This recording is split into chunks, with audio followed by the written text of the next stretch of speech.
Hello everyone and welcome. In today's video I'm going to walk you through how to enable pull down to refresh web pages on Samsung internet.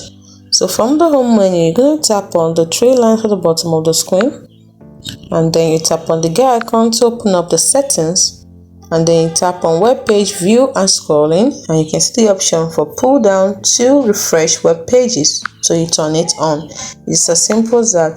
So now if you pull down to refresh your web page, let me quickly show you. So if you pull down to refresh your web page, let me open a web page.